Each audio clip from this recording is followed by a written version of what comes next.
Hello বন্ধুরা, আজকে দেখো আমি চিকেন মোমো বানাচ্ছি।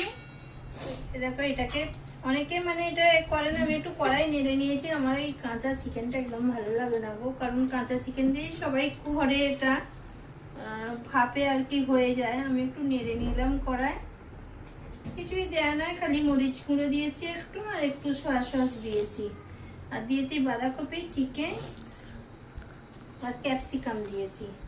সেটুকু দিয়েই নেড়ে নিয়েছি আর ময়দাটা মাখিয়ে নিয়েছি। এই দেখো কয়েকটা বানানো হয়ে গেছে, যেমন পেরেছি শেপ করেছি আর কি, কয়েকটা বানানো হয়ে গেছে। তোমরা যদি ভালো কিছু শেপ জানো আমাকে একটু বলো তো, পরের বারে যখন করবো আবার ওরকম শেপ দিয়ে করব। এগুলো সবকটা আর কি বানিয়ে নিয়ে আগে তারপরে ভাপাতে বসাবো। চলো আগে বানিয়ে নিই, তারপরে ভাপানা দেখাবো, ভাপানা হয়ে গেলেও দেখাবো, খাওয়াও দেখাবো।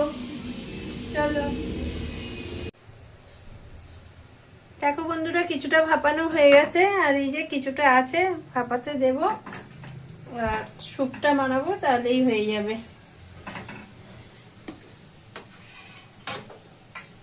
কেউ যদি খেতে চাও তো চলে আসো। চলো, সবাই খুব ভালো থেকো, সুস্থ থেকো, সবাইকে টাটা, বাই বাই।